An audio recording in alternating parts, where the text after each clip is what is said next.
Now once you built an hospital as a business, now suddenly you want it to be a service center. How do they do it?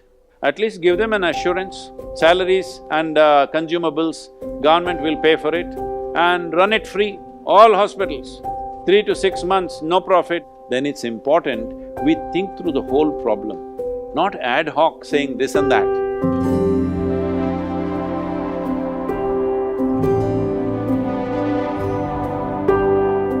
It's called healthcare industry, and care should be the operative word. But it seems that even in this crisis, it's largely driven by sort of opportunistic profits rather than providing the care. Do you see this changing in the next few decades, where it moves from wealth creation goals to wellness creation goals? See, we must understand this, that once we take a fundamental wrong step, after that, we can only take more wrong steps because once we take a wrong direction. When I say wrong direction, let me take you back culturally in this country. In this country or in this culture, we always believed there are three things which should never be commercialized: health, education and spiritual process. These three things should never be commercialized. So if they should not be commercialized, what happened in the past was, the kings who were there always made sure there is enough for the doctors, for the teachers and for the spiritual transmission. There was always enough substance depending upon the wealth of the nation. Accordingly, certain largesse were always given to them so that they don't have to fend for themselves. They don't have to think about where is my bread, how do I earn, what do I do. So that was taken care of. Well, those times are over, you cannot talk about that anymore because we have moved into a market economy. Market economy means everybody has to do something to feed themselves and the people around them and whatever. So to what extent are you going to do is the question. So coming to that question, now we have taken to Western form of medicine, which is phenomenally capital, essential business. You want to set up a hospital, MRI machine means we import it from somebody, some other country, this machine, that machine. From what I know, because I've visited some of the machine manufacturing, the medical equipment manufacturing companies in United States, everything is priced 500% more than the cost. That's how it is priced. Because there everything is insurance. I must tell you this example. An American citizen came here to our yoga center. He was a ex-B-52 bomber pilot and he was in his late 60s. And when he was here, he had a heart attack and we took him to the local hospital and an open heart surgery was needed. Then we got the surgery done because it was emergency, we got it done. Then he wanted to call his insurance. When he called the insurance, he said, this cost him about 2 lakhs or something at that time. So 2 lakhs was approximately, in those days, about $4,000. Today it's much less, but around $4,000. He said, this is the bill and I want to know the procedure because I've paid in India and how to manage this. So those guys said, that's okay, you can get the surgery done there, no problem. Okay, that is for the diagnosis, but how much is the surgery? He said, no, this is for surgery. They wouldn't believe, because this would cost $25,000 to $50,000 in United States, but here it costs $4,000. Have we made use of that? No. Anyway, we went into Western medicine. Did we really make use of that? We could have made India the hospital for the world, then we would have had really top-class arrangement so that our citizens also could enjoy that.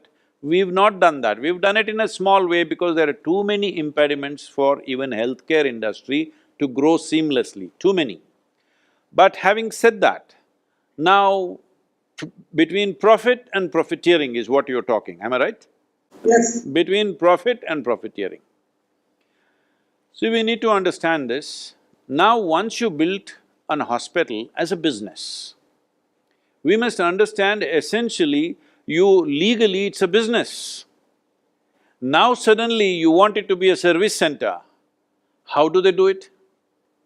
Right now this is happening, I'm telling you our own plight right now. We have schools in rural India where schools are run with all, scholarship for almost 80% of the students are under scholarship, where people have been contributing from all over the world. But now there are no contributions because of this virus thing, there are hardly any contributions. But now the government passes a law. You cannot reduce the salary for teachers, you must pay the salary. No school, no fee, no contribution, but you must pay full salary. How do you pay? So private schools are arm twisting the parents, either you pay us this much donation, otherwise we will chuck your child out of the school. What else will they do? For somebody else this may look like profiteering, but how else do they manage, I'm asking. Right now hospitals, they've invested hundreds of crores of rupees into building one hospital because everybody wants every equipment, even the atmosphere in the hospital, just the way it is in America. They want that kind of thing. So they've invested heavily. If you look at the hospital building, I'm talking about the good hospitals in the country, if you enter there, is that the way ordinary government buildings are in this country? Much higher scale, isn't it? So it costs money. Many hospital receptions are like five-star receptions. So it costs money. When you build that kind of business, and now suddenly you talk about service free of cost, when it is loaded with patients, it's not going to work. When we build a business, you should not have given the entity of business if you wanted them to serve. So the idea was government hospitals will serve, private hospitals will serve those who have the money to do it. But nobody foresaw the pandemic. Now you want them to serve, at least give them an assurance.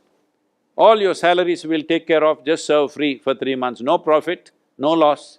Salaries and consumables, government will pay for it and run it free, all hospitals. 3 to 6 months, no profit, not a single rupee of profit, but you will not go into losses. You must take care of something, otherwise how do they run the hospital? So some hospital may be an old hospital, they might have made enough money. Some may be just, they've taken investment from somewhere and built this hospital. Now if you go into this pandemic stuff and serve them free, they will go under. When they go under, will somebody pull them up? No, it will go bankrupt.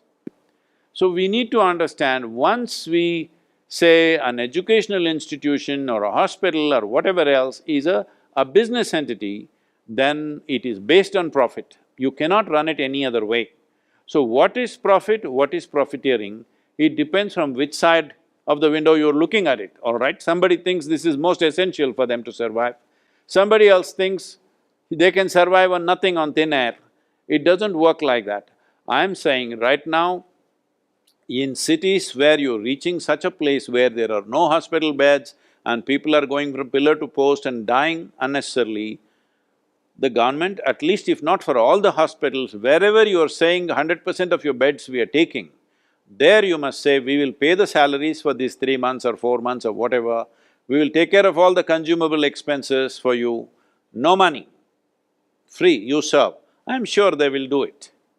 But if you just don't give any assurance and you say you serve because whenever there's political pressure you say something, that's not going to work, because it's a business, they have to run it. So, I'm saying if we want to move into the space where in the Committee of Nations we are at least reasonably there, then it's important we think through the whole problem, not ad hoc saying this and that, not labeling people, not labeling… See, right now, you're running a law firm. This COVID time, if I come with a case, well, I'll have to pay. Maybe I can beg you, please give me a discount. That's all I can do. I cannot say I won't pay because you have to run your institution. So in every profession this problem is there. So when such a problem is there, more holistic looking is needed. But the simple solution for all this is, in India, we have health solutions of our own. For various chronic ailments, we have to bring this. We are going in the American system of healthcare. We need to understand American system of healthcare is worth 3.2 trillion per year, all right? For quarter the population that we are, for 350 million people, they spend $3.2 trillion.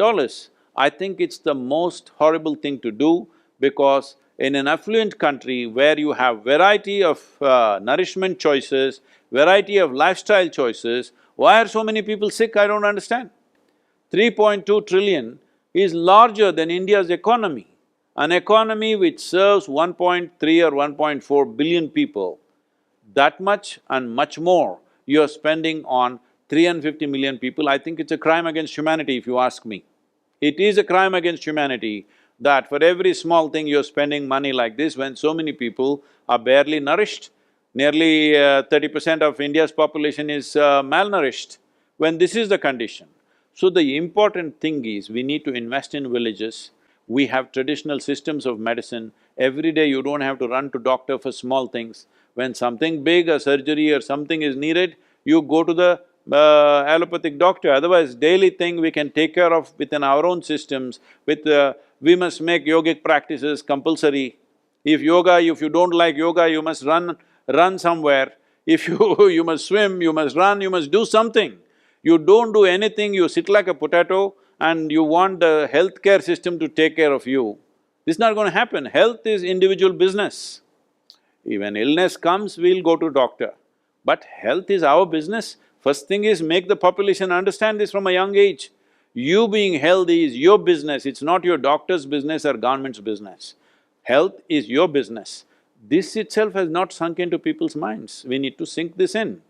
If we don't do this, don't think we'll have a healthy nation. As I'm giving you the example of America, with a choice of nourishment and choice of lifestyle, why are so many people sick? When you have such choice of nourishment and lifestyle, it should be very easy to be healthy, isn't it? But no, you choose all the wrong things and you expect the government or the insurance or the company to take care of you, and that's going to cost. Can you afford, if you go by American standards, do you really believe, does anybody in this country believe, because we are building infrastructure like this, do you believe someday for this 1.3 billion people, you will give health care like United States? That means you need $12 trillion just for health care. Our aim right now is to reach just $5 trillion economy, all right? $12 trillion healthcare, when will you reach? You won't do it in 2 centuries, I'm saying. It's most unrealistic. And that's not the way to approach this nation's health. We need to bring this, well, there are efforts to bring yoga into everybody's life. That also everybody makes a controversy. If you say yoga, you will say, my religion doesn't accept. If you say this, okay, if your religion doesn't accept yoga, run and climb a mountain, huh? Do some damn thing with your body to stay healthy. But you don't do anything and then you expect these kind of things. Now, private hospitals which you invested heavily, you want them to serve free. No, this is something right now, whichever hospital government wants to take over 100% of the beds, you can say 25% please serve free. 100% if you want to take care, please take care of the salaries and the consumables. Let them go without profit for 3 to 6 months, it's okay, and give them relief from whatever loans they have, interest-free, you keep the loan for 6 months. It is a fair way to handle things, otherwise it's not going to happen. Now they're arm-twisting patients, they're not releasing dead bodies, all kinds of ugly things happening, all right? All kinds of ugly things happening simply because we don't think of a problem and a solution through and through, ad hoc, jumping here and there. I'm sorry if I'm sounding very harsh, but the situation is appalling, you know.